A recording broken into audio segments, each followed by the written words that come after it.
Well, hello, my friend. This is Dr. Mari Castle, and thank you for joining the Goddess Breath podcast.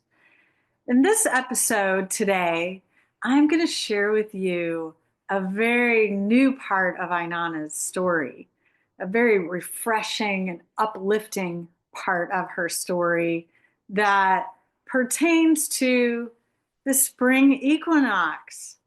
And the timing of this podcast was not planned to be specifically at this time, but with divine timing, it was actually just lined right up. So I am super excited that the theme is also around the spring equinox. If this is something you're listening to sometime later in the year, that's okay too, because it's the feeling of spring, right? It's not necessarily that we have to be in that season. We can still feel the different energies and how we feel more open in the springtime. So I want to start with a breathing technique, and this one is going to be particularly for the heart space, because in this part of Inanna's story, and from the last episode, we were in the solar plexus, which is just at the diaphragm area of the body, just under the rib cage. And now we're in the heart space, the chest and the heart.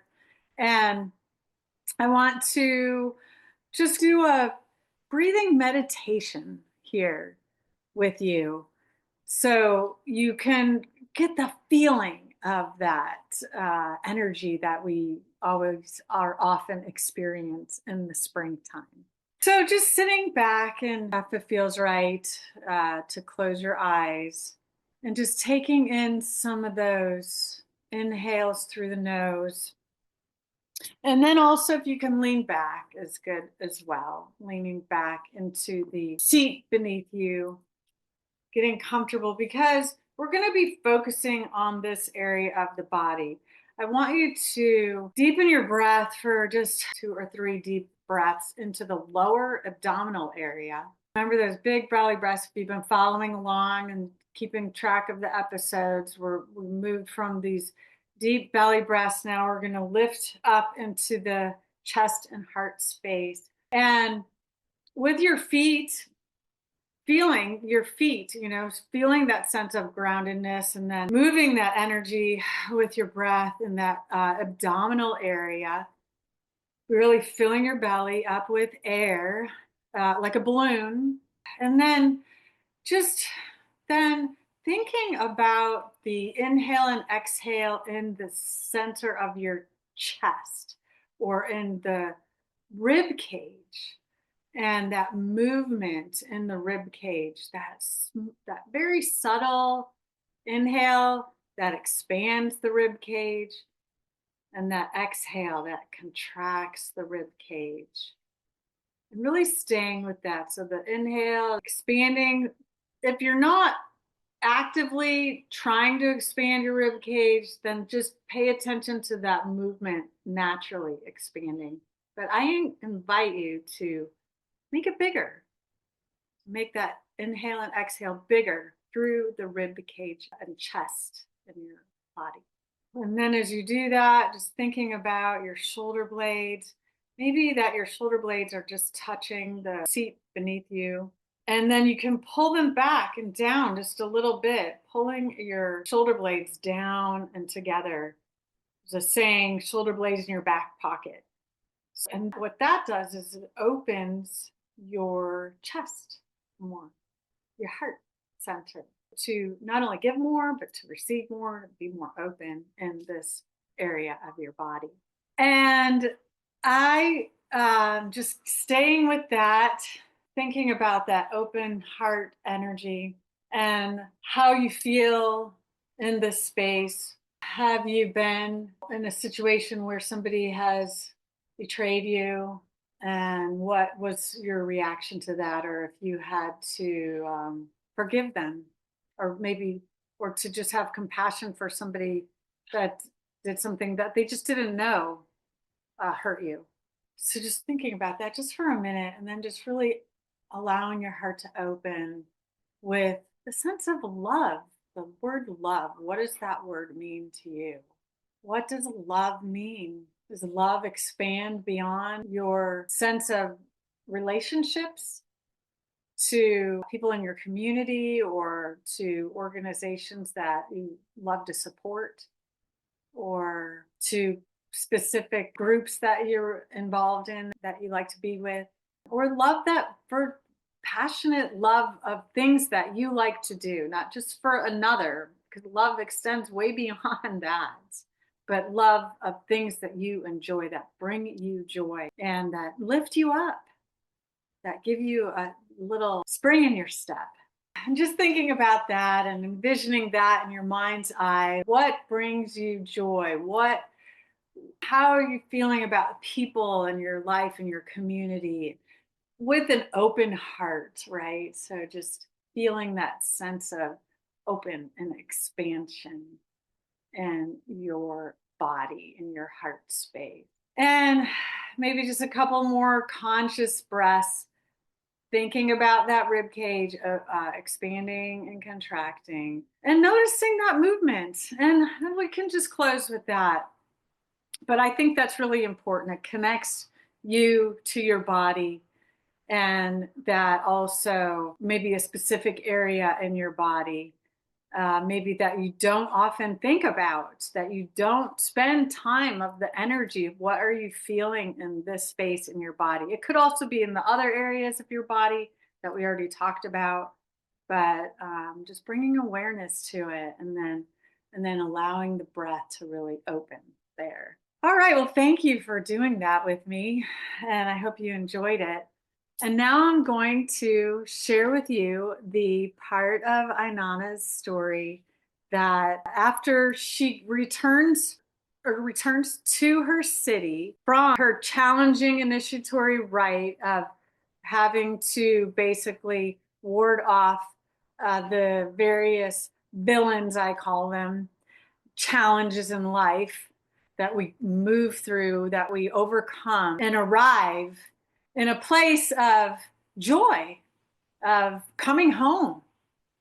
And that Inanna then is met by her brother.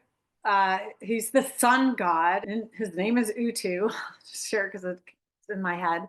That he comes to Inanna and he says, "It's time now for you, my sister, to join with another." And we're talking here about the masculine and feminine energy coming together, commingling in balance, right? So the yin yang balance. I have my hands in a yin yang sign. So then that in the heart space could be, in my view, and in my book that I write, and I write about this in Unveiling the Modern Goddess, the vertical extension that goes up from our head down to our feet could be this sense of feminine, the inward journey, this inward inner view perspective, our connection to our higher self. And then the external view. So this is the outer world and all of our people and how we show up in that heart space then. And so Inanna is meant at this stage to meet with another. And she goes through a little period of choosing. And it's very lovely. I'm not going to read all of that. But she is deciding between which consort of hers that she's been asked to meet with for the community, to join together to bring more prosperity to the community. But then also, what is she feeling in her heart about these various gentlemen that she's being introduced to consider as basically the king of the city, because Inanna is being prepped for the queendom role in the city. And there's a part then, just moving along quickly, that says, Inanna opened the door for him, and I'm reading out of my book. Inside the house, she shone before him like the light of the moon. Dumuzi looked at her joyously. Dumuzi is the gentleman. He pressed his neck close against hers. He kissed her. And then it gets pretty juicy. I'm not going to go into it all. I just don't want to go there at this time, maybe in another episode and another round of the story. But at the king's lap, because it's already, he's king, they've already decided they're going to be together. Plants grew high by their side. Grains grew by their side. Gardens flourished luxuriantly. And Inanna is saying, he is lettuce planted by the water. He is the well-stocked garden of the plain, my barley growing high in its burrow, my apple tree, which bears fruit up to its crown. And his hand is honey. He sweetens me always. So it's just very loving and very much involving nature. So this is where springtime comes in, and it's perfect. And the sacred marriage ritual that Inanna and Dumuzi enact, it's a ritual that they come together and enact, is the New Year ritual that in ancient times was performed at the Spring Equinox. And the idea and the intention behind this ritual was to integrate the divine, the higher self, our spiritual sense with the city to bring prosperity, allow for the flourishing plants, the growth of the agriculture, to provide for everyone, and to have a thriving community where everybody is joyous and happy and fulfilled, right? These are such good aspects to think about and to bring into our lives. We don't need all the other stuff. We don't need the dogma of other stuff. Let's think about these things that are such important aspects of joy and celebration and coming together, right? This is the sacred marriage ritual. It's, in my thoughts, they got the word, it's supposed to be sacred merging, but I'm not arguing with the scholars who translated the text. And, there's more. I love this other part as well. Dumuzi says, my sister, I would go with you to my garden. I would go with you to my orchard. I would go with you to my apple tree. And then Inanna says, last night, as I, the queen, was shining bright, as I was shining bright and dancing, singing praises, he met me. My Lord Dumuzi met me. He put his hand into my hand. He pressed his neck close to mine and is ready for the queen. So what a beautiful love story of the lyrical aspect in the poem. And they just intertwine nature throughout all of it. So you really get how it can be so meaningful for the connection and intertwinement of the masculine and the feminine, and how that also shows up in nature. So a couple of things I want to share as well about this particular time in Inanna's life, and also give you a bit of a glimpse and how things go then after so many years, right?